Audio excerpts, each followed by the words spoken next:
up, my amazing people? Welcome back.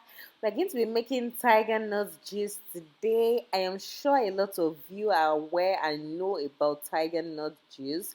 We're going to be using the tiger nut, coconut, and the dates. So for my dates, I have soaked them before. They usually come as dried. Most times, the ones I see anyway, they come as dried. And be careful, they actually have these seeds in them that are very hard. If you don't remove the seeds, it's going to spoil your blender. So that was what I was just doing and showing you. So I came across this hack that if you put your coconut inside boiling water and you boil it for some time, the shell will easily come off. Well, I think so. It actually did come off. Maybe I didn't boil it quite enough, but at the end of the day, in 2 minutes, everything came off. So I'm going to start with my blending, my ingredients. That's my coconut, my tiger nut, and then my dates.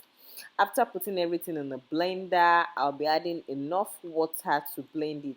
The more water you add, like it all depends on you. If you don't want it too watery or too loose, don't add too much water. But I like the fact that I like adding water because it also helps me to take a lot of water.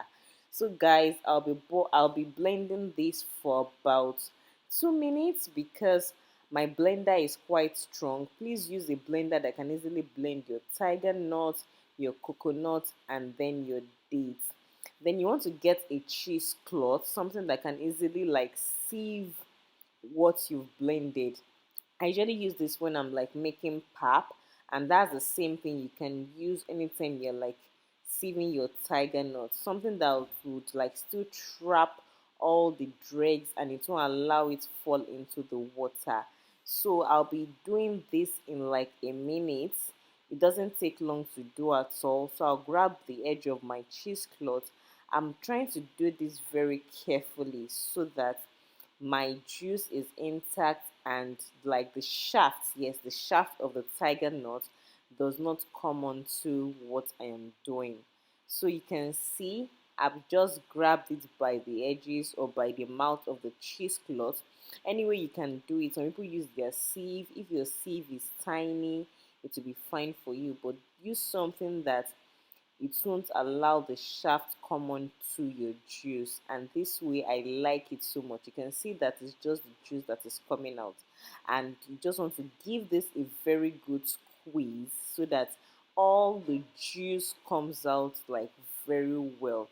So guys, you can see it, and just make sure you stir it before you pour it into your container or into a bottle, anything, so that it's well distributed, and that one bottle has more and the other bottle has less. So guys, that's just basically how you make your tiger nut juice, and I'm ready to take this now. I just refrigerate it and I take it anytime I want to. It's an amazing refreshing drink. People say it works well as an aphrodisiac. It depends on you. Maybe you should try it out and let's see the verdict. So guys, another thing I want to mention is that if you can't take dairy, another alternative is your tiger nut juice. It works really well. Thank you so much for watching. Kindly share, kindly subscribe. I will see you in my other videos. Do take care and bye for now.